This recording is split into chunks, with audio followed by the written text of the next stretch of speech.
How's it going, boys and girls? Data here, and welcome back to the Minnesota Wild Franchise Mode, episode 27, moving into the 2026-2027 regular season. Now, before I get into the moves that were made last time, I have to quickly apologize. This has been the longest span between two episodes of a franchise mode series in my entire channel career here on YouTube. So between finishing the semester, working full-time, doing the live streams, editing and uploading those, it's just been really difficult the last couple of weeks to find time offline to work on this, as well as trying to finish the MLB The Show 20 series. But we are back. We're ready to rock and roll here in Minnesota. Thank you to everyone who has hung on tight and is ready to run it back for another season. In the last one, the offseason was quite interesting. We finally got Russ Griffin signed to a contract, the RFA that we acquired from the New York Rangers. He was very, very stubborn. He didn't want to sign. I understand why the Rangers traded him.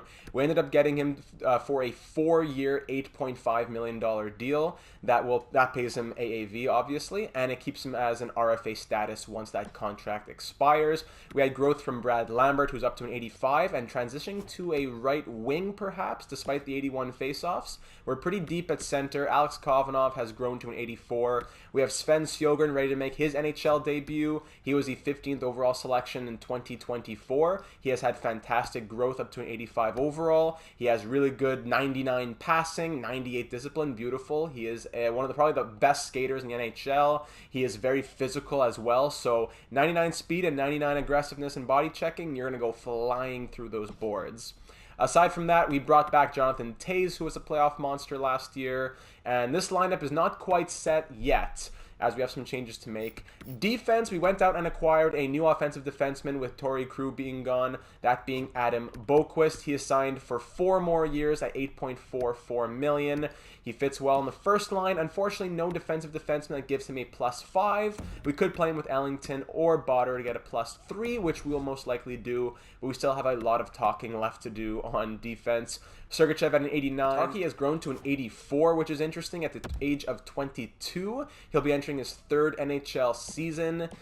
We have Lasse Vallon, who was the 5th overall selection in 2025, making his NHL debut, and we're still not sure what we're doing with Leon Botter. Between the pipes, we have Maxim Morozov, 82 overall high starter, 2nd round pick in 2021.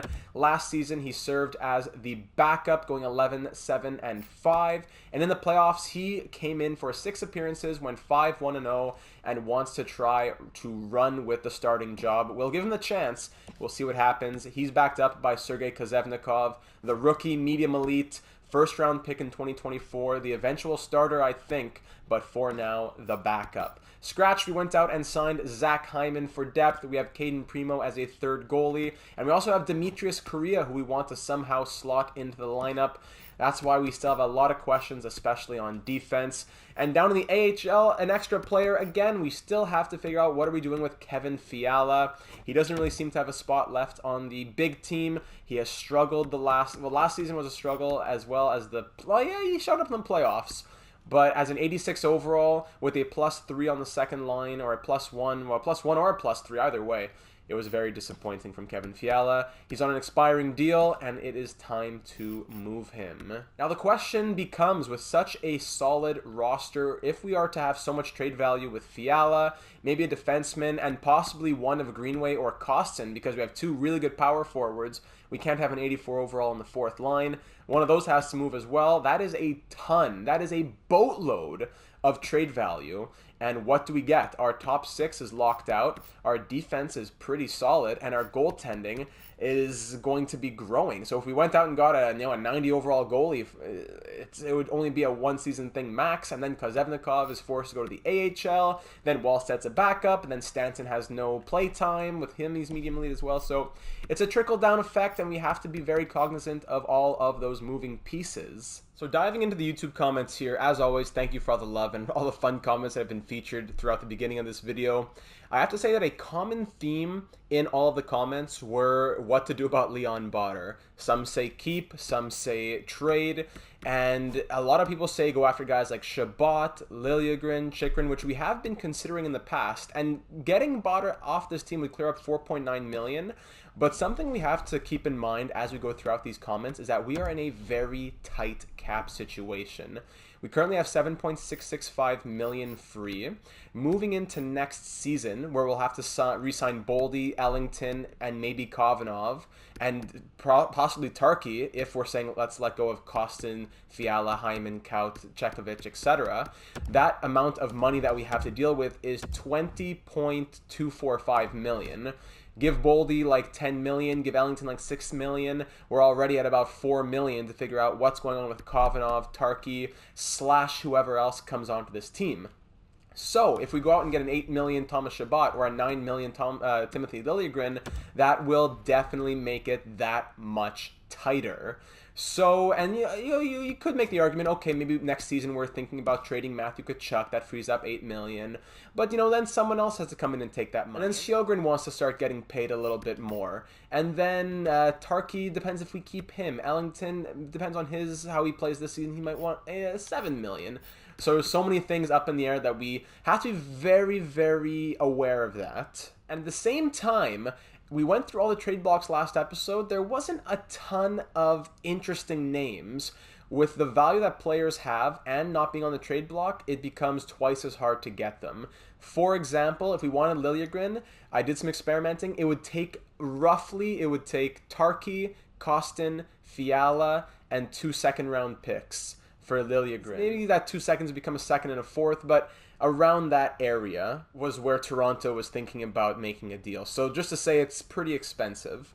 So Lunchbox makes a good comment according to that. He says, looking at what's available as of right now on the block, I think you roll with this team and then see what the trade block looks like. Love all the moves in the offseason. I am ready to go wild. Yes, I see what you did there. Ramsey says, I think Botter definitely has to go. We've been waiting for him to really spike up. Maybe if we take Botter and Tarky for Chabot, that could really work. I would strongly consider that. Also think about trading Greenway or Kostin. I think Kostin is too good to be sitting on the fourth line, but both he and Greenway fit the third, so one of them should go. Isaiah, I would trade Botter right now. He hasn't grown a lot and could get something good in return if his value is high. Mike chimes in with some captaincy votes, saying, voting captaincy Kaprizov, alternates Tays and Sergachev.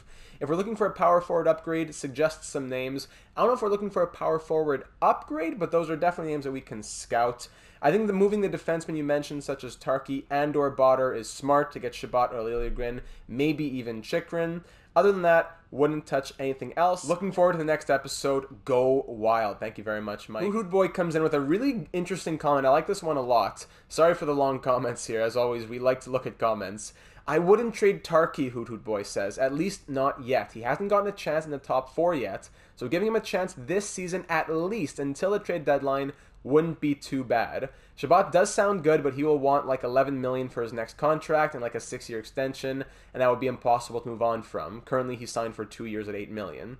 Griffin has not played a single game for the Wild. He's already angered everyone, so he really needs to redeem himself. He would say bring up Rodin and Crooks to the NHL, play them in the bottom 6, and trade other older players who are taking their roster spots. Goalies are complicated, but rolling with Kozevnikov and Morozov as 1-2 in the NHL is doable. Korea needs to play, so play him as a third pairing in the NHL, or maybe put him in the AHL, since he will, honestly be the first guy that's going to be benched anyways if the season starts to go bad. Botter has played well, but maybe it's time to say goodbye to him.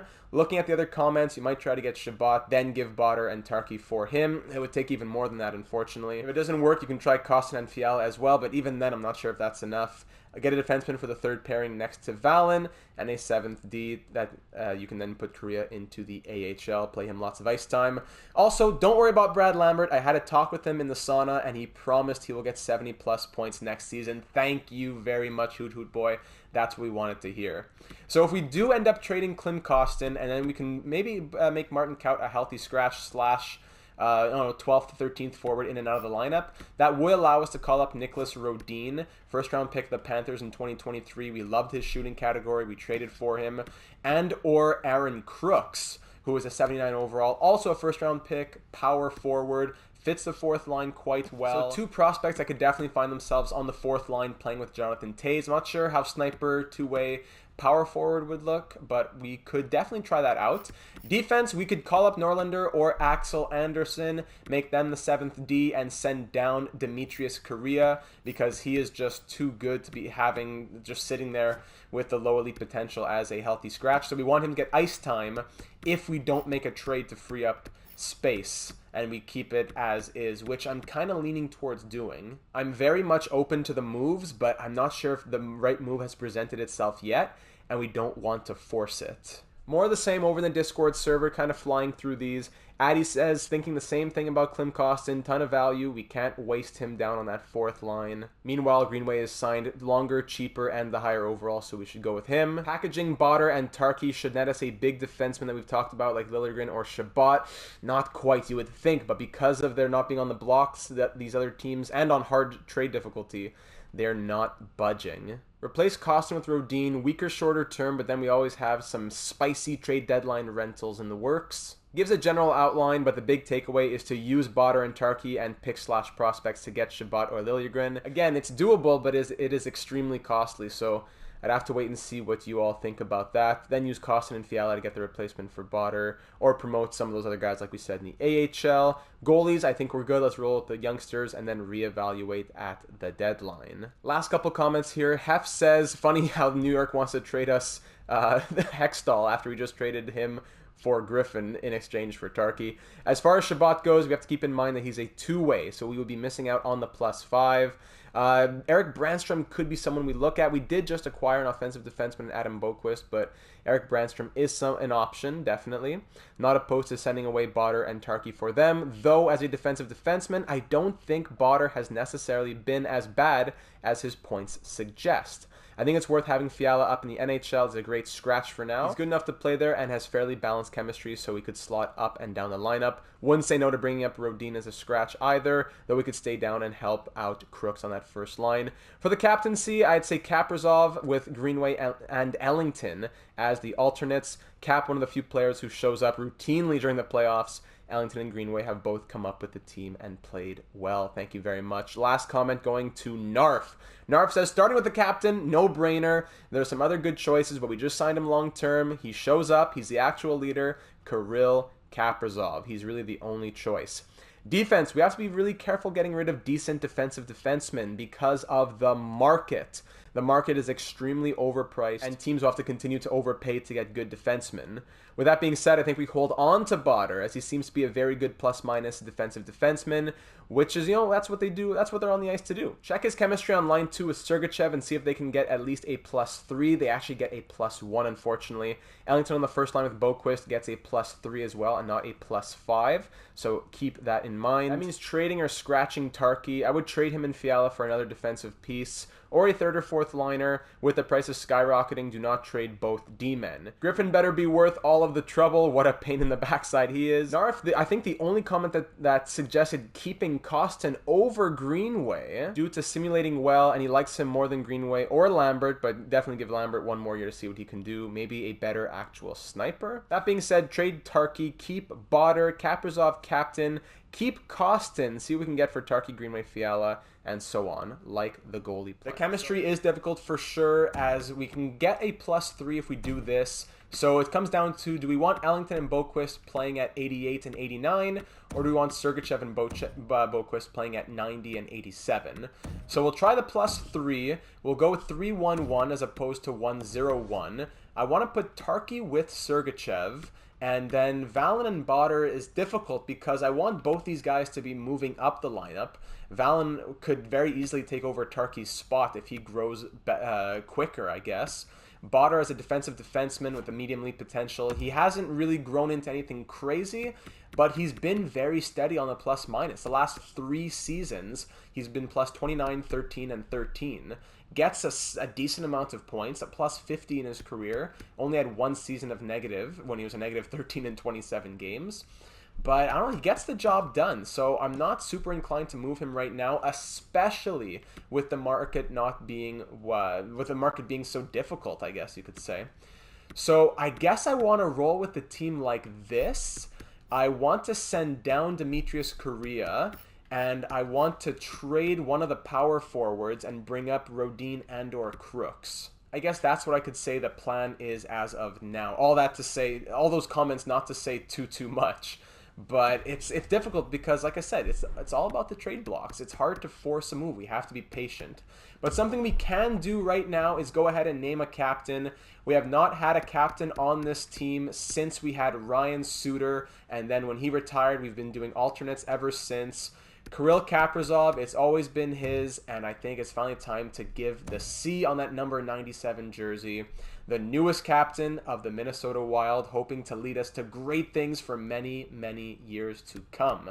Now, alternates. I think I'm going to take it away from Boldy. We gave it to him last season just as a little taste test, but I think with the type of players we have on this team, I think it would make sense to give one to Jonathan Toews. Fourth line center, tons of poise. He showed up in the playoffs last year, signed on for another season. He wants to do big things here on this team. For the A on defense here, I think there's a good case to be made for Botter and Ellington, but I think Sergachev makes the most sense. He's been here the longest. He's been a huge piece of this team. So Captain Kaprizov, alternate Sergachev, and another alternate to Toews, which will transition to, I don't know, maybe Rossi or Greenway in the future. Greenway is technically the longest serving player on the team right now. If we go and look at the record book, he is moving into his, I'm not sure if it's moving into his 9th or into his 10th, but he is the longest serving player on this team and most games played, currently with 643. Now, a really difficult question is, do we trade Kostin and Fiala for pieces right now, or wait to package them with a guy like Tarky to go get a big defenseman? Again, the problem is we haven't seen Tarky yet in the top 4. I don't know if I want to give up on him just yet. I know we have big pieces coming down the line, so maybe that's another reason to want to. But the guy, he's 6'5". He was a 5th overall pick that dropped to 8. We had to take him. He has 4-star defense, 4.5-star puck skills. He still has that top 4D potential. Sorry, he's medium elite potential as a top 4D role. Not much of a points guy. Didn't have a good last season, but again, it was on the 3rd pair, playing 13 minutes a night. So hopefully, maybe, I think he has some penalty kill time. Yeah, he does here. 4-man power play. Hold on, change that up. There we go. So that gives him some ice time out there. The power play units are at +3 and +3, by the way. So I want to just do the preseason, I guess, and see how the trade blocks look by then, and see if we're going to make any moves headed into the regular season. There are some contracts that I did send out for the AHL that should be getting signed. Malkin and a 4th and a 5th rec. That's a great trade, but we have no room for Kenny Malkin on this team. We should have some contracts getting signed any moment now. 9-1. Oh my goodness, against the Dallas Stars. 9-1 victory against them. Colorado Avalanche, we beat them 7-2. Coming up against the Predators. Still waiting for that one contract to sign. Taking a long time. 4-2 loss. Where is he? Come on. What? Oh, the roster is full. Trying to get Kalen Addison back on the Minnesota Wild. Roster is full. My bad. I'll try to sign you later. So we still have to figure out what trades are going to be made or not. The Chicago Blackhawks, we beat them 5-3. May as well just go to the end of the preseason here. 4-1 win against the Blues. And then against the Winnipeg Jets, we lose 6-5 in a shootout. 4-1-1, the final record there on the preseason. Sven Sjogren leading the team in points with 8 in 6. Actually tied with Boquist and Lambert. Very nice. Griffin 7, Kovanov 7.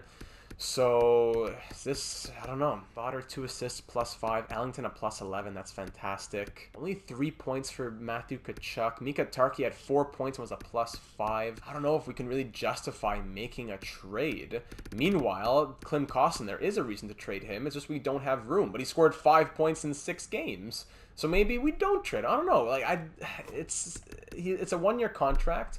Do we keep him on the 4th line for the whole year, and then we definitely lose him, or do we trade him now / closer to the deadline and get some value for him? Goaltending, Morozov went 4-1-1. Decent numbers, good goals against. Save percentage could be a bit better. Oh, after a preseason performance like that, I think we move into the regular season with those lines, my friends. So that means we definitely have to move down Demetrius Correa to give him ice time. So forget Kalen Addison.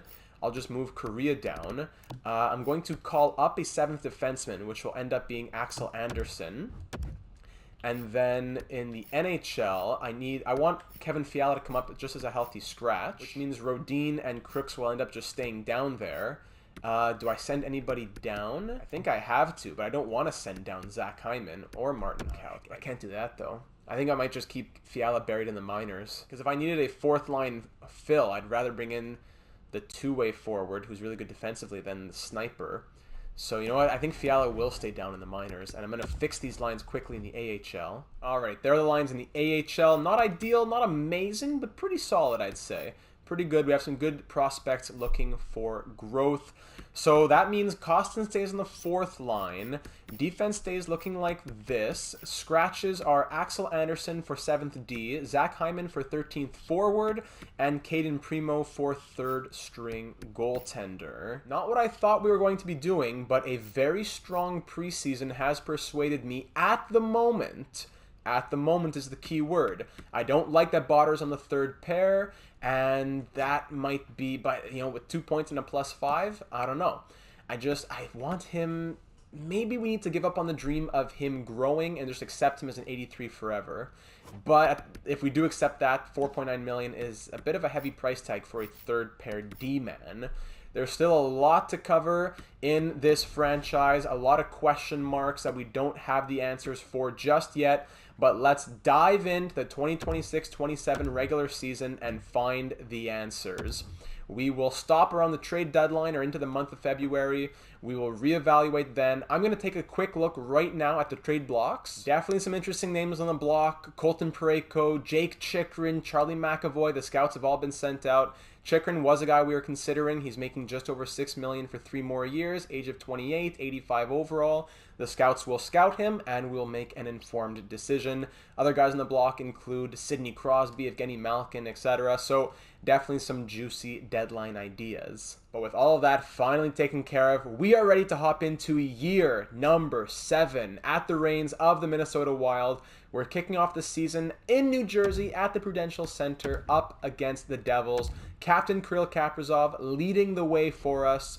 Still a lot of questions on this team that we'd love to have answered, but we must be patient. And if these players want to score points while we wait, then that is okay with me. First period of year number 7 is a 0-0 draw. Second period remains 0-0 as well. Shots 28-11, almost tripling New Jersey's shots, but it is a 0-0 game headed into the final 20 minutes of Game 1, and Lasse Vallon, in his NHL debut, scores his first goal. Kaprizov puts us up 2-0 now, tripling their shots, 36-12 for a moment there. It is 2-0. 5 minutes left to go here in the third. Alex Kovanov puts it away, and we take a Game 1 of 82 victory. 3-0, 21 save shutout for Maxim Morozov. Lasse Vallon gets the game-winning goal, his first of his career in his first ever game. 3 goals on 39 shots past Shesterkin. Actually, Kozevnikov, really, 21 saves. So, did Morozov get pulled? Hold on, let me see this. Goaltending, no. So, Kozevnikov, he got the start, really. That's odd. I'm not sure why, but hey, Sergei Kozevnikov. So Morozov, it would have been his first shutout as a starter. Kozevnikov gets a shutout in his first ever NHL game. Puts him in elite company for sure. 21 save performance from him. Third star went to Leon Botter with 1 assist and 4 hits. And it's a 3-0 victory. The rookies showed up in this first game. Lasse Vallon and Sergei Kozevnikov take a bow.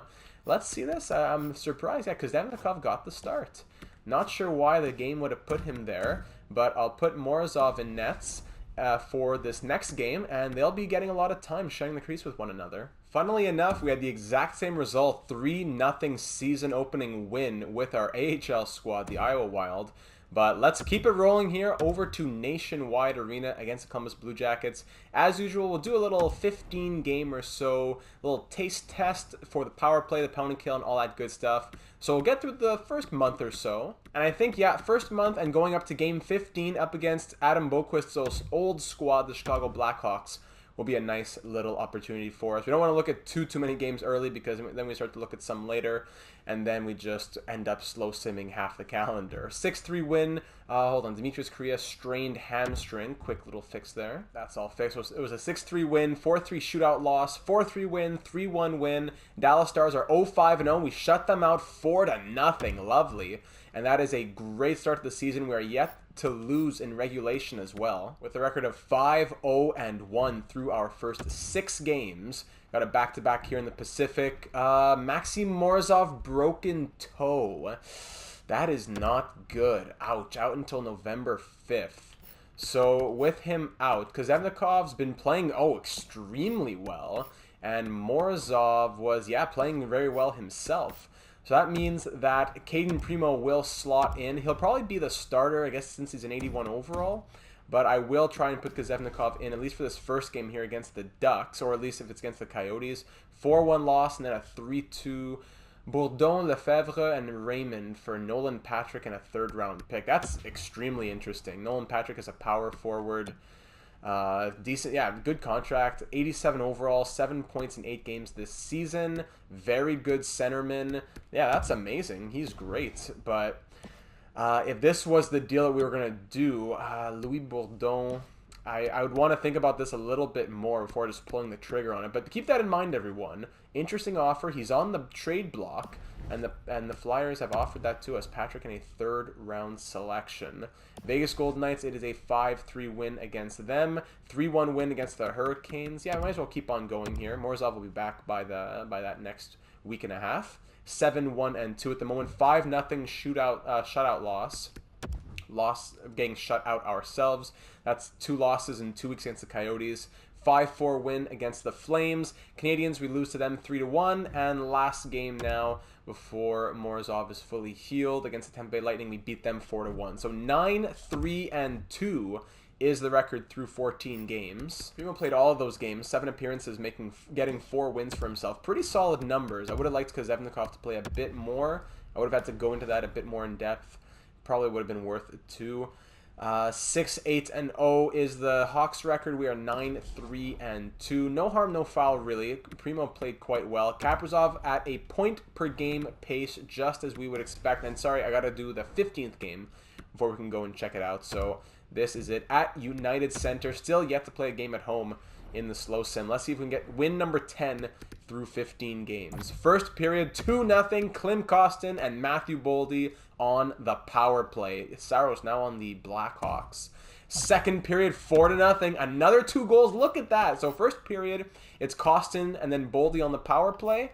Second period is then Boldy and Kostin on the power play. Exact reversal of that first period. That's between 5 minutes between each other and then about 4 minutes between each other.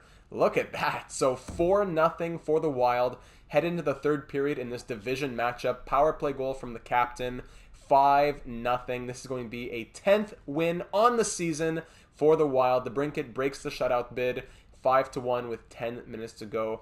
And we'll just go ahead. Oh, Virtanen makes it 5-2. Oh my goodness. Joel Eriksson Ek makes it. Okay. What in the world is happening?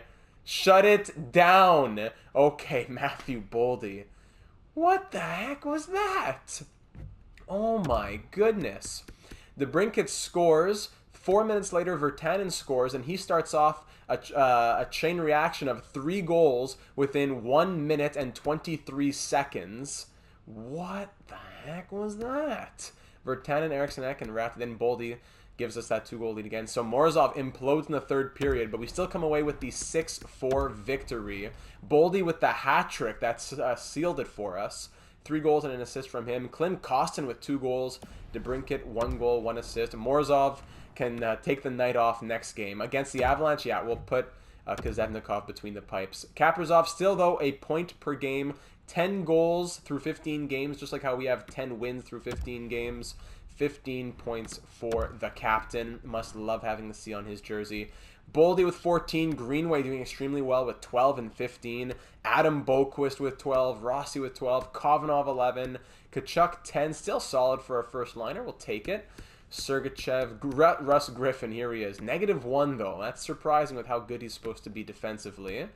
Lambert 7, Sjogren 6 down that third line. Valen 3 goals, 2 assists. Okay. Leon Botter has 5 points in 15 games.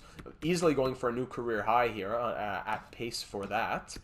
Kaut with 4, Tays 3, Tarky 3 assists plus 5, Ellington 2 assists. Plus minuses, anyone with bad plus minuses, just the fourth and the second and fourth line.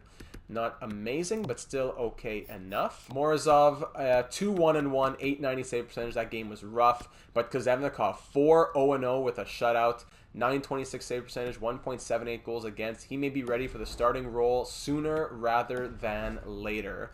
10-3-2 through 15 games. We're going up against the 13-1-2 Colorado Avalanche. Kozevnikov definitely getting the start for that one. I'm tempted to take out Martin Kaut and put Zach Hyman. He has 4 points, -2 in 15 games. It's not anything terrible, but I do just want to give Hyman the opportunity to show what he can do as well. So it's nothing against Couch. It's just I want to see what Hyman can do. 80 overall, two-way forward. He is a fan favorite for sure on the channel for maybe more personal reasons than any channel reasons, but we'll try to make him into a channel legend while we have the opportunity to do so. At Denver Arena in Colorado, this is a huge matchup between two of the best teams, if not the two best teams in the NHL. First period, early power play, but it's 1-0 Avalanche. Tom Wilson, 1 goal on 4 shots despite us tripling the Avalanche's shots. Second period, 2-0 quickly, but then Kaprizov comes right back. It's Eric Comrie in nets. Newhook scored early, but Kaprizov on the power play. Shots 20-14 in our favor.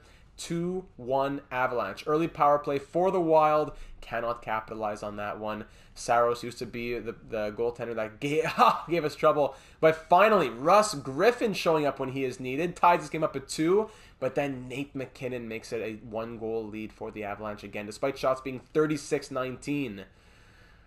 Is that going to be the game winner? Or is there late game heroics? No, Ryan Hartman. 4 goals on 21 shots against Kozevnikov. 2 goals on 38 shots against Eric Comrie, who knows what his overall is. That's disappointing. We have to take advantage of Comrie being in nets there. Very disappointing. But we will continue simulating on. We'll also take a quick pause to just check the team stats. We're now 10-4-2. We don't need to compare it to the rest of the league, but just looking. 31.6% on the power play. Lovely. Penalty kill 79.1. So the penalty kill could be a bit better at 0 and +1 at the moment. Griffin and Lambert are both great. Ellington, Sergachev. So if we took out somebody, a defenseman, it would be for Valen or Boquist, and I'm not sure if they fit. Maybe swapping Botter and Ellington could be something worth doing. Even Sjogren. Jonathan Toews might be hurting us, but he has fantastic defense and face-offs. So you'd think that he would be a plus on that line, but maybe not. Let's try it with Ellington and Botter swapped. Better defense on that second unit. And we'll see if we can improve from 79.1%. If not, we may have to put Lambert at center and change up the wings and take out Toews. That being said, let's go see a team that we have some history with. Why not? Let's go see the Edmonton Oilers, who are 10-6-0 at the moment. We have 3 games to get through before then. Sharks, we beat them 5-1, and Vegas, we beat them 3-1. Lovely. Vancouver, 3-2 shootout loss. 12-4-3 up against the 12-6-0 Oilers. Always tough when you're up against McDavid, Draisaitl, and all those scoring machines. Let's see it, boys. Let's see some strong defense. First period, 2-1 Oilers. Malgin and Fleury scoring on Morozov. But Matthew Tkachuk gets a power play goal on Matt Murray. Second period, 3-1. Malgin's second of the night. Classic Malgin-Malkin. This guy scores just as well as Geno Malkin, as we've seen in the past. We're down by 2 here in the third period. Defense has been okay, but the scoring is not there quite enough. We have 1 power play goal. Let's see some even strength action. And there it is, Matthew Tkachuk's second of the night. Let's get some momentum rolling. Down by 1, 3 minutes to go. Anyone have something in their pockets? No. Hinostroza adds an empty netter, and then Keeler adds another on Morozov just for good luck. 4 goals on 32 shots against him. Tkachuk with 2 goals gets first star honors, but that doesn't really keep you warm at night, unfortunately. So I think I'm going to give Kozevnikov a little stretch here, turn off auto-rotate goalies, and have him play as the starter for a second. Morozov has not been terrible. It's more in the slow sim that he hasn't been great. But let's just try giving Kozevnikov a chance. Morozov at a 910 save percentage. Kozevnikov 907. Goals against average are pretty similar. So again, nothing against either, Morozov. Just that I want to see Kozevnikov get a little bit of solo time here. So we'll give him the Canadiens, the Predators twice, and then the Sharks. And then actually, let's go, and then let's give Morozov the Hawks, the Canucks, and the Jets, and then we'll pause to see the Maple Leafs. 3-1 loss against Le Canadien Montréal. They want to give us Oliver Bjorkstrand for Smirnov and Eklund. Not going to happen. 4-2 loss against the Preds. If it's another L here, I have to take a pause. Nope, 5-2 win. That is enough to earn him one more start. Kozevnikov against the Sharks, who are 11-13-0, and we beat them 6-2. Nice. So now I'll give 3 starts to Morozov, and whoever has the better numbers can start against the Leafs and hopefully be the kind of starter moving into the month of December. So I'll give Morozov these 3 games here, starting against the Blackhawks, 4-3 loss, tight 1-goal game, 6-0 shutout against the Canucks, lovely, and then Winnipeg Jets on December 1st. The Christmas trees are going up, and we get a 4-3 victory. 16-8-3 is our record up against the 10-11-6 surprising record for the Toronto Maple Leafs. Morozov, let's see the numbers here. 6-3-2, 2 shutouts, 912 save percentage, 2.34 goals against. And Kozevnikov, very similar goals against average, save percentage a little bit lower, 6-3-0 himself with a shutout. So Morozov can keep on starting, but Kozevnikov has been extremely impressive himself. That's the first 27 games of the season so far. Let's do 3 more, get to the 30-game mark, and then we will pause to check the team stats. So we'll go up to the game against Florida. Scheifele, a 3rd and a 4th. Wow, 4 years left at 11.465 for Bourdon and Lefebvre. Sheesh. Maple Leafs, we beat them 4-1. Very nice. We're 17-8-3. Kings, we beat them 6-1. And the Anaheim Ducks, now a little Pacific road trip, 6-5 shootout loss. 18-8-4 up against the 29-2 Panthers. Through 30 games, Kirill Kaprizov has 23 goals and 35 points. Everything that we always expect from him. Rossi having another weird season, just like a couple years ago, where he just doesn't score and just dishes the puck like he's a young Adam Oates or something. So not only 2 goals in 30 games, but 26 assists. Boldy 26, Boquist 24 points. Very nice to see him thriving. Already on pace, I believe that's on pace to beat his career highs of 49. Kachuk 23, Greenway 22, Kovanov, Kostin doing very well. Lambert 17, Sjogren 12, Griffin 16. Not a very offensive player for sure, but I need to have higher than -3 from Russ Griffin when he has those 5-star defensive stats. Sergachev 12 points plus 11. Tarky 8 points and a plus 10. Valen doing very well. 5 goals, 3 assists, 8 points through 30 games as well. Hyman 6 points in 15 games, while Kaut had 4 points in 15 games, and he's 2 plus minuses higher. 3 points and a plus 11 for Ellington. Goaltending now, looking at again Morozov stats. He's now 8-3-3 with 2 shutouts, 913 save percentage, 2.33 goals against. Very similar numbers from all 3 goaltenders. In the AHL, quick little look. Rodin, yes, 32 points in 26 games. That's what we want to be seeing from him. Still 79 overall. I'd like to get him in the lineup, but it's difficult because there's not a lot of room if Kostin is staying, which is something we'll have to decide by the deadline for sure. Entire league, Jack Eichel on the Montreal Canadiens has 52 points in 32 games. Cole Caulfield definitely benefiting from that, 45 and 32. Laine back on the Jets has 41 points in 31 games. Well, actually, he never left the Jets, did he, in this franchise? Oh, I'm thinking the Ottawa friend. Yeah, he never left. Connor McDavid with 40, top 50, Bo Horvat on the Canadiens with 40. Wow, so Horvat, Eichel, and Caulfield all on the Canadiens. Enqvist killing it like always. Denisenko, nice. Because, there's Kaprizov up there with Zegras. Goaltending numbers here. Matt Murray doing very well. Yusei Saros lights out. Connor Hellebuck, of course, now he thrives on a different team. He ended up signing a 2-year, $5.9 million deal. Okay. Let's see if the penalty kill has improved from 79.1%. Power play, you can't keep up those numbers, but yeah, down to earth a bit more, but still fantastic at 31. And penalty kill, 85.2. Let's go. Special teams have been flying.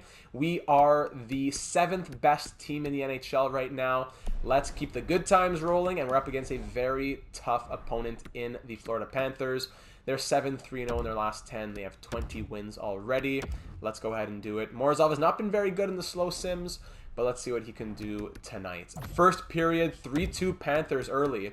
Stanley, Barkov, and Zubin score 3 goals in the first 8 minutes and 4 seconds. But then Hyman and KAPRIZOV come back. That's Hyman's first we see in the slow sim, and KAPRIZOV gets on the power play. We're down by 1. Second period now, 5-4. Yeah, so Barkov gets another one because Evnikov comes in relief. But then Griffin, Boldy, and then Griffin again. 3 goals within about 5 minutes of each other, and we take the lead 5-4. It's a shootout out here. 17 shots per team, but 9 goals scored between the two. Only a slim 1-goal lead though. Power play Panthers, and Ryan O'Reilly ties this game up on the 21st shot of the night. But then Klim Kostin makes it 6-5 Wild. What a wild game this is, especially. KAPRIZOV makes it 7-5. Power play doesn't go anywhere for us. Barkov comes right back. It's 7-6 now. Oh my goodness. This is an absolute barn burner, and we just come out with the 7-6 win. The captain with the game-winning goal in the end. Shots were only 28-26. Look at the goaltending stats in this one. What were the save percentages?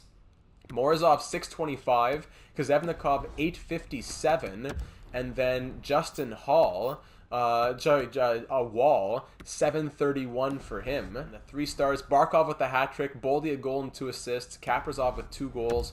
We take the 7-6 dub. That's all that matters. When it goes in the win column, that is all that matters. So let's keep on simulating. Let's think about moving into the month of January probably. We're playing extremely well. I have no reason to really want to stop anything. Let's go see the Avalanche at the end of the month, right after the Christmas break. 3-1 win against the Kings. Kovanov concussion out until just after Christmas. All right.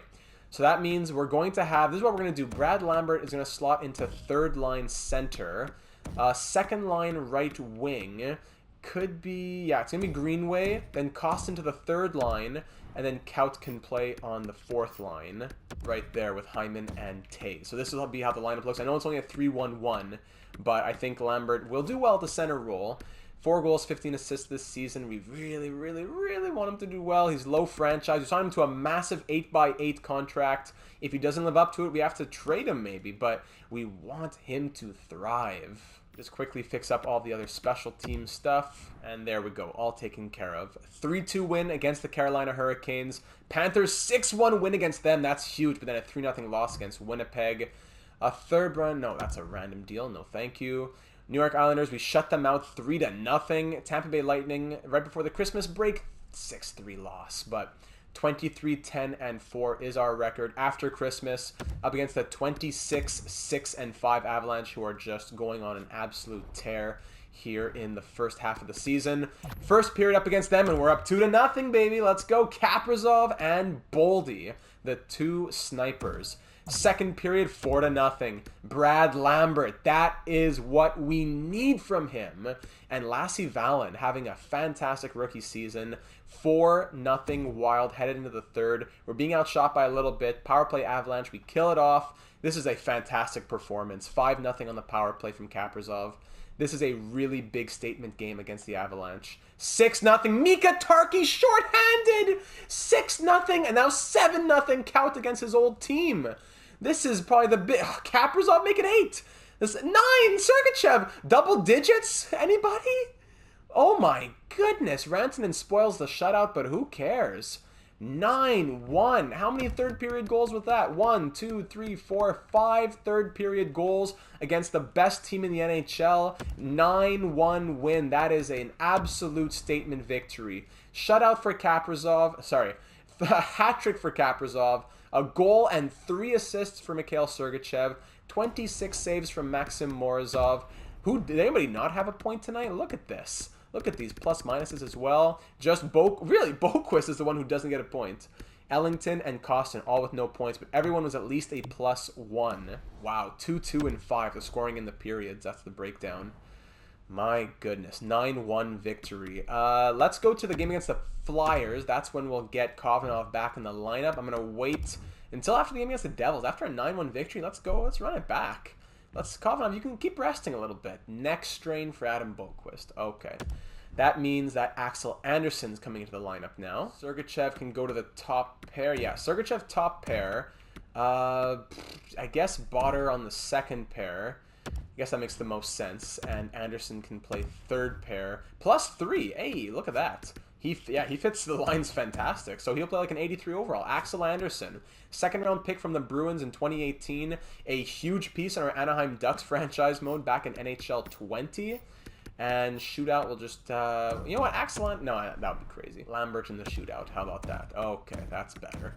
So that'll be the lines just for a little bit. 1-0 shootout loss, sorry, just 1-0 regulation loss. And then against the Flyers, we need a dub right here. Come on, 6-3 win.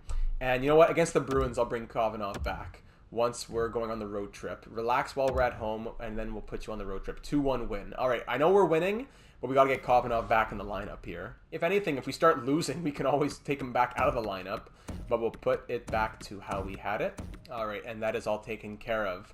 Moving into the 2027 calendar year now. Kavanov back in the lineup, but Boqvist is out. Axel Andersson seems to be playing well. We have a little Eastern Conference road trip now against the Bruins, Red Wings, Senators, and let's go see a team that's doing well, and that would be the Buffalo Sabres, who are 28-9-2. We'll pause before then because Boqvist will be back in the lineup, but that'll be the next game that we go to watch.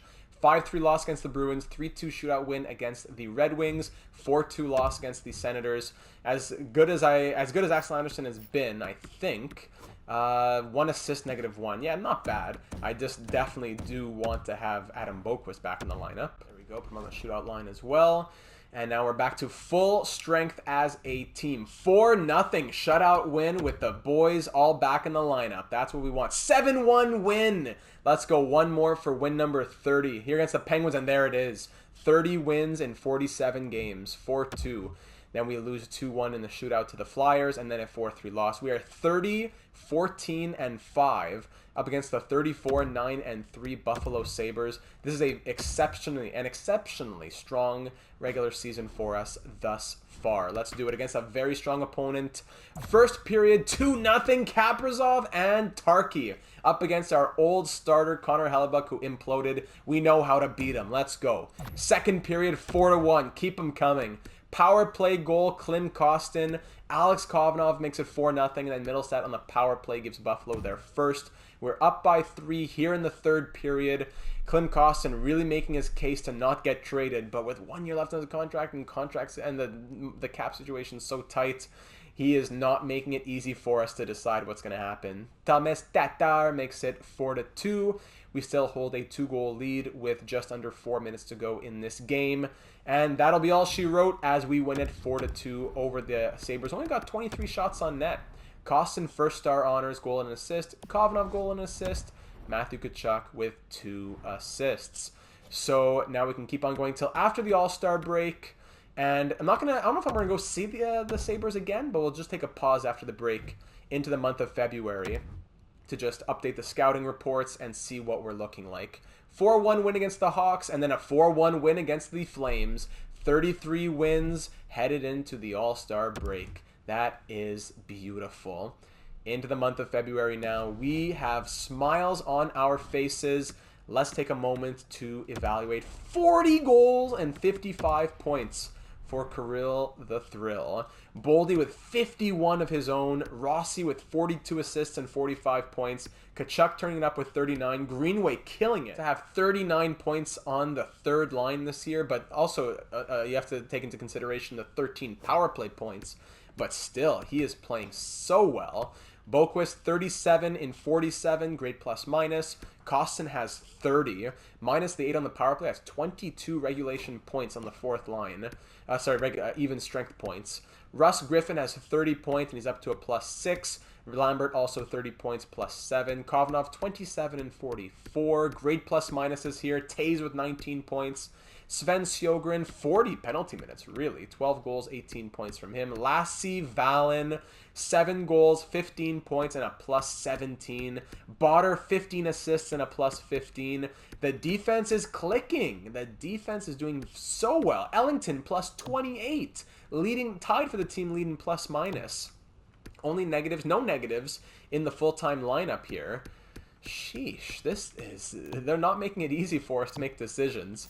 Goaltending now, Maxim Morozov, 23, 9, and 4 with 4 shutouts, 920 save percentage, and 2.17 goals against. Wow.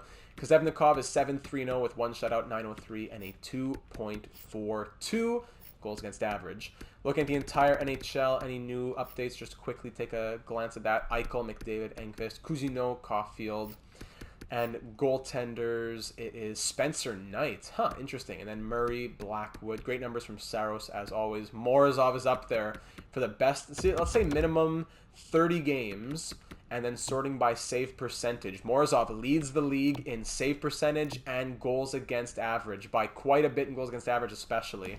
That is crazy. What a rookie season it's been. Well, actually, does he qualify as a rookie?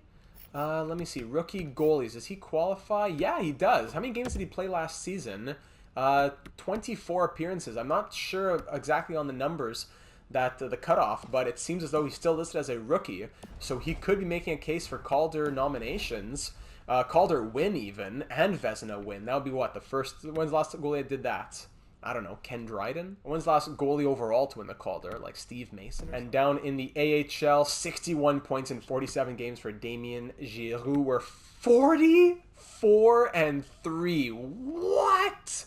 That just doesn't make sense. How do they keep doing it?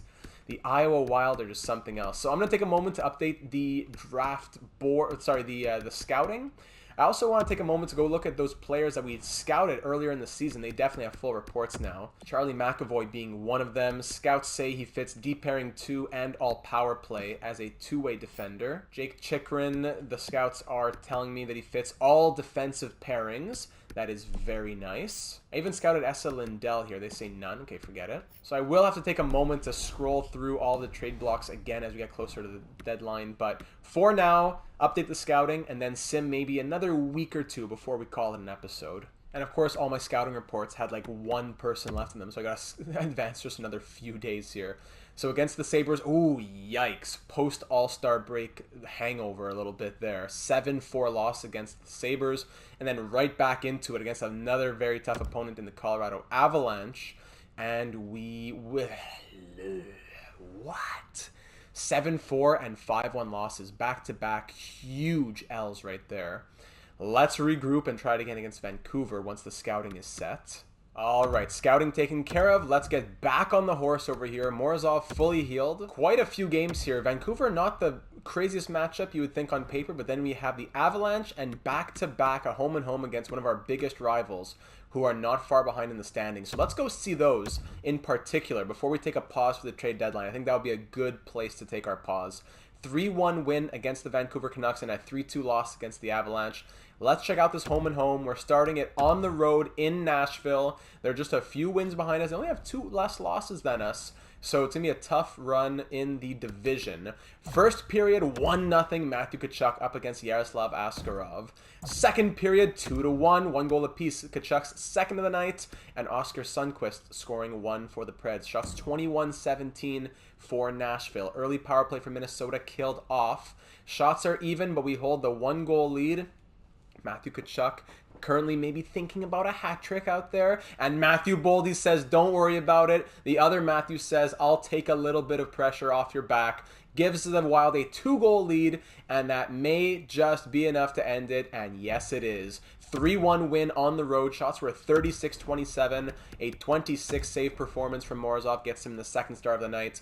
Kaprizov with 2 assists, and Matthew Tkachuk with 2 goals, including the game winner, to take a big win against a big rival. Now we're going back home to take them on for win number 36 if we can get this one, and that'll be our pause about 2 weeks before the trade deadline. Let's do it once again.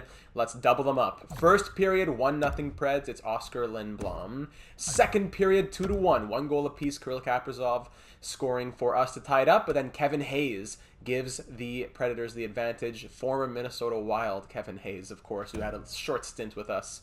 not too long ago. 2-1 Predators here in the third period. We're out shooting them by 5. Still down by 1, though. We have to find a way to break through. Hold on, power play for the Predators, and we kill that one off. We're still out shooting them. We need something late here. Where's that Jordan Greenway power forward magic? And Marco Rossi with a rare goal, extremely rare goal from Marco Rossi. Shots are 31-27 with 2 minutes left in this one. He ties it up past Yaroslav Askarov. Let's see some overtime. Overtime here at the XL Energy Center. It's Foligno against Rossi here at the center. Let's do it with a little true broadcast action here. We got Kaprizov, Rossi, and Sergachev out to start it off. Lindblom, Foligno, pad save from Morozov early. Kaprizov second in the NHL in goals with 44. Actually, if he scored tonight, that would bring him to 45. But I believe that, is this, no, it's, oh, of course not, it's not Nick Foligno, it's the Foligno that they drafted first overall. Fabro, Lindblom, big save in front, just lets him take another shot. Thankfully, he kicks out the pad. See, this is what I don't like about true broadcast. You can't see it when it's in the corners. Fabro now will fish it out. He gets hit down. Sillinger in front. Big save on the doorstep. He gets hit, and now it's a rush. Marco Rossi, all alone, loses a goose, and it's a glove save from Yaroslav Askarov as he was looking for the game-tying and game-winning goal. Oh, that was like a 2-on-0 rush. All right, now a minute 41 to go. It's another offensive zone face-off. Boldy, Griffin, and I believe that's Adam Boquist out there against Fisher and Phillips. Oliu Levy up to Christian Fisher. It's a 2-on-2 rush.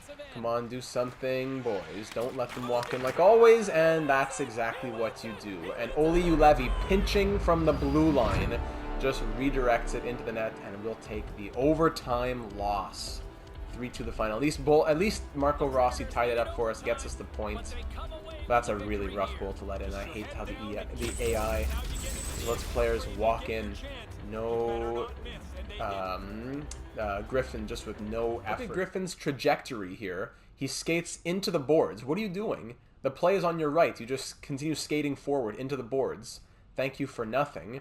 Meanwhile, we have Ulevy here. Boldy just totally forgot about he existed, and boop, right in front. So that was a absolutely shocking breakdown in defense there, and we outshot them 35-32.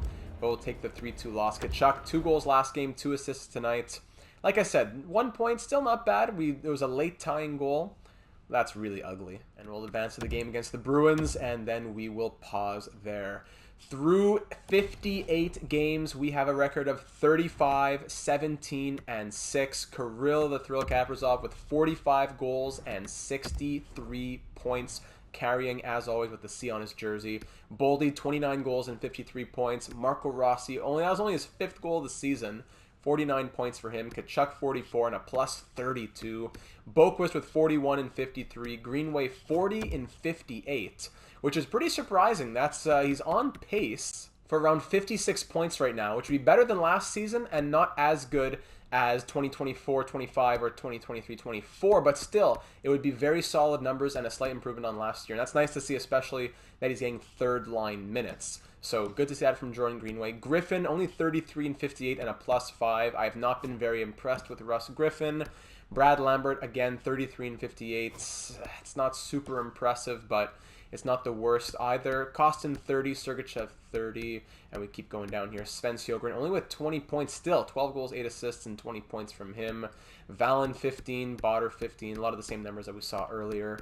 Ellington, plus 29. The plus-minuses are looking great out here. The only struggling ones are a bit on the 4th line, and then that line of Kovanov, Lambert, and Boldy, not ideal either. I'm surprised, really surprised, because Griffin was supposed to be the best defensive player on this entire team. Over in the goaltending category, it's Morozov, 25, 12, and 5, 915 save percentage, and a 2.32 goals against average. He is doing amazing as a starter. I don't think we have any issues with continuing to roll with him. But we do definitely want to take a quick look at the power play and penalty kill, and then at the trade blocks around the NHL, just so we know all of our options heading into the deadline. We are the 5th best team in the league right now. We're scoring a lot. We're not getting scored on. Our power play is at 28.5, 2nd best in the league. And our penalty kill has dropped to 81.1, which is still in the top half, maybe closer to the middle. Yeah, closer to the middle top half-ish. Maybe just dead center even. but still solid. Not as good as it was. Maybe improvements are needed there. We definitely just got to fly through the blocks so that we can see who's available. Maybe Chychrun, McAvoy, etc. are still there. So just sorting by overall here, we got Will Butcher, Brett Pesce, Matt Dumba, all good defensemen. Big contracts, but 1 year left for all of those. Matt Dumba, will be something to bring back Matt Dumba. Pesce's a defensive defenseman. Dumba is a two-way, fits all the penalty kill lines. Okay, Coyotes has Noah Hannafin on the block. Tons of value for an expiring deal as well. Barrett Hayton on the block with an expiring deal. Oh boy. Nicolas Baudin, who's an offensive defenseman. Yeah, that's interesting. Doesn't fit the schemes. Gabe Velarde, Yoel Armia, all expiring deals. Bruins have big names out here. Charlie McAvoy, Beauvillier, DeBrusque, Shillington. Scouts say he fit all the penalty kill lines. Nikita Gusev, penalty kill lines. Carlo, deep pairing 1. And again, Charlie McAvoy, deep pairing 2, and all power play lines. Let's see. Sabres got prospects. Flames. Charlie Coyle, expiring deal. Fits the third line, power play, and penalty kill. That's great. But 7 points in 21 games. 34 years old. I don't know if I'm super tempted by that necessarily. More prospects. Oh, wow. The Hawks. So Torrey Krug over on the Hawks. 16 points and a -4 through 55 games played. That's unfortunate. He's on the block. So is Klingberg, Hiroshi, Shea Theodore, Eriksson Ek, Virtanen, Shaw, Gambra. A lot of names here on the block. So anyone you want to know more about, leave a comment or let me know in the Discord server. I'll send you a picture or just let you know that information. But just taking a look here at prospects. JT Miller expiring deal. Doesn't fit any of the lines supposedly. Liam Foodie's there. Cam Atkinson. He doesn't. We have to scout him a bit more, but not promising. Rickard Raquel fits the top 6 perhaps in penalty kill. Ty Dellandrea there. Ryan Johansson. Jonathan Marchessault expiring deal. Fits the 4th line. Not great. And for 55 points in 56 games on a very good Detroit team this season.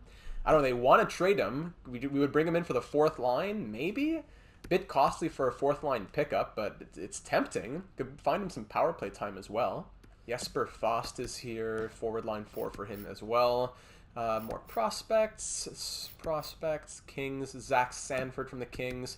Fits the top 6 forwards. He has 26 points in 48 games. Canadians, nobody. Predators, some randos. Lafferty, Krejci, Crosby. That's definitely tempting. 18 points in 35 games for Sid Crosby. He is probably on his last season. He's scored 1,772 points in over 1,500 games played. That's his 2nd season on the Devils since leaving the Penguins. That's definitely tempting. Just, we have our 4th line center in Jonathan Toews, though. That's the thing. David Krejci as well. Only him 3 points in 27 games. Lafferty, Brunstrom, more prospects. Sundqvist. Interesting prospects here from the Rangers. Interesting. Stefan Sundstrom, defensive defenseman. Pretty terrible puck skills and senses, but great defense. And Marcus Nordqvist is a sniper, center. Interesting to see that they're on the block. Senators, Colton Parayko. Scouts say fit deep pairing 2 as a defensive defenseman. Expiring contract. 4 points and a -6 in 55 games played. Nemesnikov's there for Menton. Nolan Patrick. Back to looking at Nolan Patrick. Fits the 3rd line. 87 overall. Should we move out Alex Kovanov, who's on an expiring deal? Like Kovanov, Kostin, and Fiala for Nolan Patrick? But can we really afford to be paying our 3rd line center just under $7 million for that long? If we're looking at other 3rd line center options, Phil Danault is here, doesn't fit the scheme. Thomas Hertl fits top 6, and Sean Couturier doesn't fit any. So Nolan Patrick, just for curiosity's sake, how close would the trade value get? We threw in Kovanov as well as Kostin and Fiala. They'd have more than 45 skaters, but the value is there. If we could just take back a skater, this would probably go through. I would need them to retain salary though, I think. But I don't know. Would that be crazy to have Nolan Patrick as a 3rd line center long term? It would have to really be retaining a lot of salary, because if not, then it would just not make sense for us to have a 3rd line center making that much. So keep that in mind. Penguins have Andrew Shaw, Jared McCann, Kyle Turris, Jane Schwartz, blah, blah, blah. Was that Jane Schwartz? Yes, and Justin Schultz. Gustav Forsling. Duclair, Bertuzzi, Connor Brown, Anthony Duclair, maybe the 4th line. Tyler Bertuzzi, don't know anything about him. Connor Brown, Nazem Kadri. Alex Ovechkin on the block in St. Louis. 41 years of age, expiring deal. 29 goals and 20 assists. He's always got the magic in his stick. Doesn't fit into the lines. I don't think he really has a fit for us. Kairu, Engvall, Drouin. Rob Thomas is interesting. Doesn't fit the lines. Rupe Hintz. Fits all forward lines. Look at that. If we're thinking about third-line forwards, third-line centers, that is, Rupe Hintz. Expiring deal, though. Could be expensive. Oscar Klefbom fits a lot. So many options this trade deadline. Yarn Crow, Niku, Ryan Graves. All deep pairings, but that's an expensive contract. Vegas, Cody Glass, Jake Chikrin here. Again, fits all deep pairings. We've got to remember him and his contract. Cody Glass on the block is very interesting. Doesn't fit the lines, though. And William Karlsson doesn't fit in the lines. Matt Duchene, nope. And Jake Leschyshyn fits all forward lines, potentially. Washington, Jakub Vrana doesn't fit the lines. Eric Haula, Mark Scheifele, Ryan Nugent-Hopkins, Jason Zucker. He's injured. He fits all forward lines. So Jason Zucker is interesting. We could bring him back to Minnesota, like in that Marcus Johansson fits the fourth line. We could bring Johansson and or Zucker back to Minnesota. Ryan Paling fits the power play line. So there are many options this trade deadline. Maybe we do nothing because the team is doing very well. Maybe we look into those defensive moves because we have to keep in mind after this season there are players that have expiring deals and there's players who are going to be asking for big price tags. So we said on Winnipeg, Zucker returning February 19th, so that's just next week. So again, looking at the contract situation here, all expiring. Matthew Boldy, do we try and sign him ASAP? We're not sure. Well, 8 years, 10, that's pretty good. And he wants to extend. I'm gonna send him that contract right now before he changes his mind because we've had he was asking for a lot more earlier. So 10.025, 85% of that is 8.52. So let's try 8.525. 8.525 for 8 years. That would be absolutely insane if we can get him signed on for that. We get him for even cheaper if we want him for 7 years. Yeah, maybe he's cheaper at 7. That would be 8.26. So 7 years, 8.3, or 8 years, 8.55. Like that's those few hundred thousand make a difference. So I bring him to the age of 32. You know what? I'm down to go for the 8 years. It's worth it for that extra year. The 8.550 or 525 it was. And if he says no, we can always try to work around it. But let's go ahead and offer that. So that would leave us with around $12 million of cap space. Ellington wants around 6. That leaves us with around 6. Kovanov would be wanting closer to 5. So keep that in mind. If we went after Nolan Patrick, we'd have to try and get him under 5.225 on the retained salary, because that's how much Kovanov would cost. And we like Kovanov. I don't have much reason to want to change him unless we can get Nolan Patrick at, say, 4 or even 3.5 million. Clint Costin, remember, his deal is expiring. We're not going to be able to re-sign him. Mika Tarki will be costing that 6.2-ish million. So, again, that just puts us at the cap limit right there. Kevin Fiala, we're going to be letting him go, so it would be ideal if we traded, at the very least, we traded Kevin Fiala. And speaking of trading Fiala and or Costin, Fiala alone could get a couple of third-round picks and low prospects, but if we traded Costin and Fiala together, the only offer that we're presented with is Marcus Nordqvist and a third-round pick from the Rangers. So keep that in mind. That could be something very interesting. And again, Fiala alone, it's mostly just draft picks, as there's like 20 offers, third and a fourth, Will Butcher, even Matt Dumba, Pesci, and then low-end prospects, low top sixes, couple thirds, Stringer all alone. So not bad offers, just we want to trade Fiala alone and or with somebody else, or even in a much larger package if we were to move some of the big prospect D-men. Zach Hyman, I don't know if we could afford to bring him back. So those are the main things that we have to keep in mind. No goalies out of expiring deals. And keep in mind that even though guys like Tarky are doing so well right now, they're going to be wanting a lot of money and they're taking roster spots. We have like Demetrius Correa down here in the AHL who has 24 points in 50 games plus 29. He's an 81 overall. He needs NHL time. Do we just go ahead and trade Correa, or do we try and get him into the lineup? At the same time, we have Valen, who's going to be pushing for top 4 minutes. Botter, who definitely wants top 4 minutes. So those are the things we need to think about, not just in the present, but down the road. Crooks and Rodin are doing amazing. They are 100% going to be wanting to make the NHL next year. All things we got to keep in mind. So synthesize all those things in your brains, my friends. I appreciate you taking the time to watch, and I know it's been a little bit between episodes, like I said at the beginning of this one, so thank you for making your way back. The Minnesota Wild are 35-17-6, getting close to the trade deadline of year number 7. Things are looking up. This team is looking powerful, and we want to really guarantee ourselves a deep run in the playoffs. What are the pieces that we will need to make that happen? What are the moves that may have to be made? That is up to you. So I look forward to hearing all your thoughts down in the comments and over in the Discord server. Link in the description to join that. If you've been enjoying the series, drop a like. Consider subscribing as well, as we're doing a lot more of NHL, MLB, and other content here on the channel. Without further ado, I look forward to hearing all of your thoughts and seeing you all in the next one.